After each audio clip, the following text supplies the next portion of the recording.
헌법의 양기둥이죠. 자유와 평등 중 자유 영역을 평등 영역으로 확 옮기는 법입니다.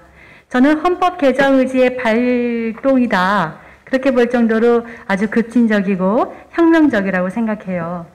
단순하게 우리 국민들에게 모든 영역의 차별금지 의무를 이렇게 부과하는 데 그치는 게 아니라 우리 사회의 가치 구별이 근본적으로 바뀌는 법이기 때문에 실은 헌법이 이슈입니다. 오늘은 첫 번째는 현행법 체계상 문제점, 둘째는 헌법상 여성 지위와의 충돌 문제, 셋째는 공론화 요건과 국민의 알 권리 말씀드리겠습니다. 먼저 법원 구성 체제 중에서요, 이 개념을 보면 분리, 구별, 제한, 배제 굉장히 추상적이잖아요. 그러면 이걸 누군가 정의해야 되는데 그 기관의 권력이 독점됩니다. 그러니까 그들이 정해주는 대로 따를 수밖에 없기 때문이죠. 이 판단 권한을 이제 국민들이 국가에게 통째로 넘겨주는 게 바로 이 법안입니다. 그래서 국가의 후견적 보호자적 입장이다, 그런 표현을 쓰시던데요. 이건 국가는 우월하고 국민은 열등하다는 발상이죠. 당연히 권력은 비대해지고 피후견인인 국민은 의존적인 존재로 전락할 수밖에 없어요. 두 번째는 이제 사유인데요. 탄력적 적용이 필요하다는 이유로 인권이나 법원이 새로운 사회 현상이 발생할 때마다 이 사유를 추가할 수 있기 때문에 국민들은 내가 이런 말과 행동을 하는 게 차별입니까? 국가기관에 일일이 질의해야 될지도 모르겠어요. 특히 항목 중에서 이제 분류하기 어려운 성을 도입했는데 이건 혼인을 일남일녀의 결합으로 묶어둘 건지 아니면 더 다양한 형태를 도입할 건지 논의해야 하고요. 동성 결혼 도입도 바로 수면 위로 떠오를 겁니다. 이제 가족 형태나 상황도 요새 여가부가 혼인, 입양, 혈연 외에 이제 동거 형태 등을 이제 가족으로 편입하자는 주장을 하는데요. 이 혼인과 더불어서 이 가족의 정의를 바꾸는 건 우리 삶의 양식이 확 바뀌는 중차대한 문제거든요. 그러니까 헌법이 있으라고 말씀드리는 겁니다. 또 유전 정보 등 신체 조건 부분은 제가 최근에 초등형 교사 집진서를 보니까요.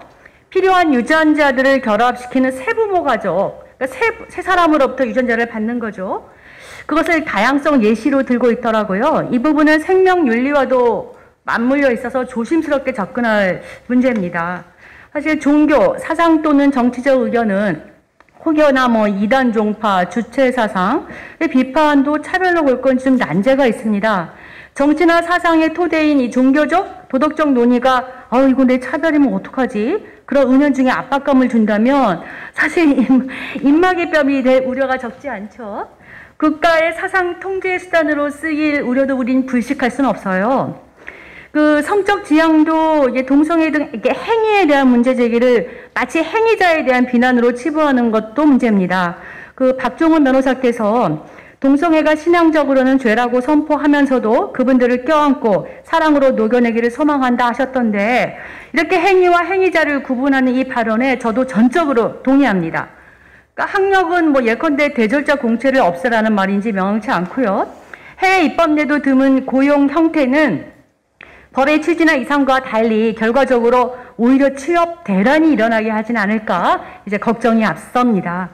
이 법안은 공백 없는 평등 보호라는 미명으로 다른 안과 달리 4가지를 넘어서 모든 영역으로 확대했어요. 그러니까 종전에 자유롭게 선택하고 표현할 수 있던 행위들이 대폭 금지되는 거죠. 사적 자치나 양심, 종교, 학문, 예술, 사상, 표현 다 줄어들고요. 직업의 자유, 재산권, 경영권 제약이 커지죠. 대신 국가 개입과 교육권을 대폭 강화되는 겁니다. 특히 종교는 예배, 미사, 법회 같은 내적 활동이 아니라 사회에 나가 국민을 대상으로 고용이나 교육, 무언가 할 때 적용되니까 종교의 자율성 보장된다고 인권위가 하더군요. 그런데 이건 예배당과 사찰 안으로만 종교를 가둬놓으려는 궤변이라고 저는 생각해요.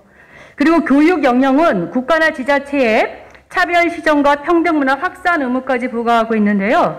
국가가 이제 특정 가치관을 이제 확정해 놓고 이것과 다른 건 차별이야 라고 못 박으면 우리 자녀들이 세뇌당할 수밖에 없습니다. 생각하고 판단하지 못하잖아요.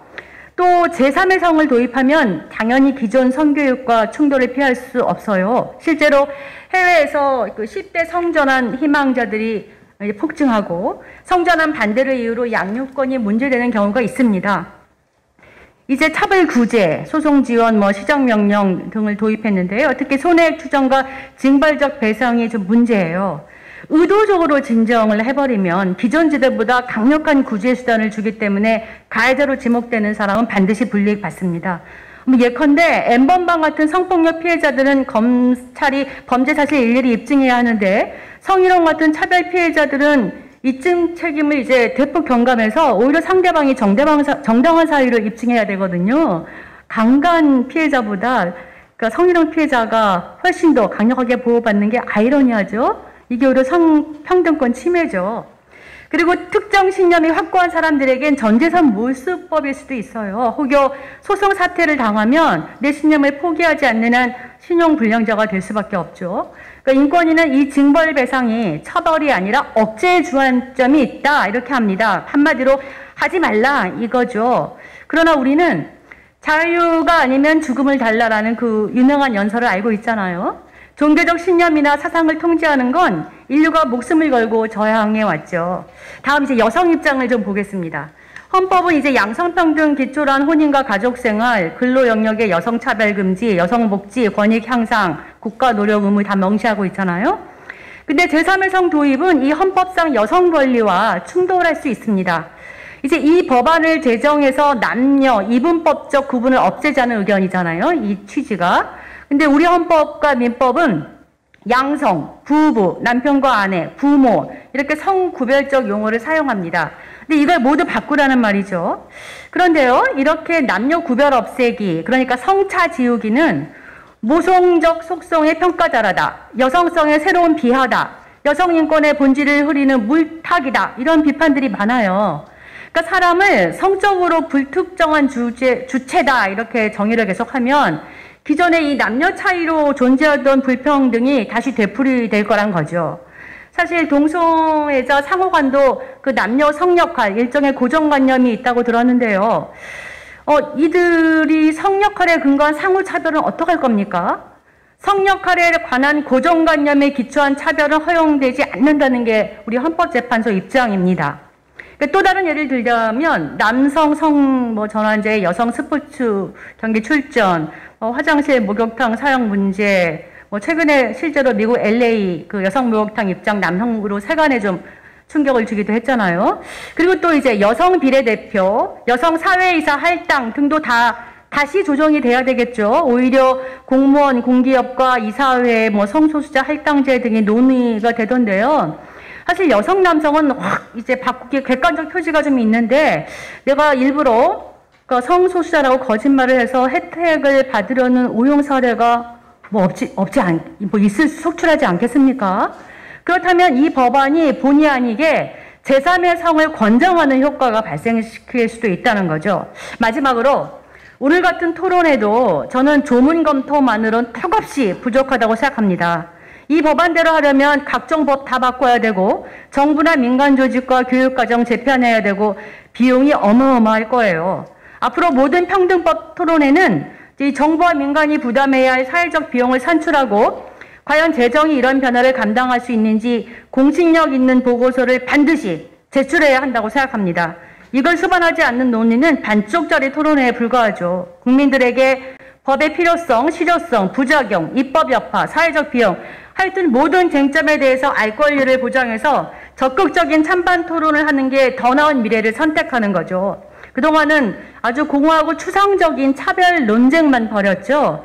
게다가 마치 우리 같이 이렇게 반대론자들은 차별을 조정하는 듯한 혐오 세력인 듯이 이렇게 매도 당해온 기분이 드는데요, 저는. 이거는 이 다양한 견해를 짓밟는 저는 민주주의 죽이기라고 생각합니다. 결론적으로 저는 이 법만 제정되면 차별, 억압, 착취라는 단어가 사라질 수 있다는 주장은 저도 법을 하는 사람으로서 이거는 법 만능주의의 환상이라고 생각합니다. 그러니까 구체적인 개별 법리를 통해서 또 공론화를 통해서 정말 실질적으로 차별을 불식하는 게 현명한 입법이라고 생각해요. 이상입니다.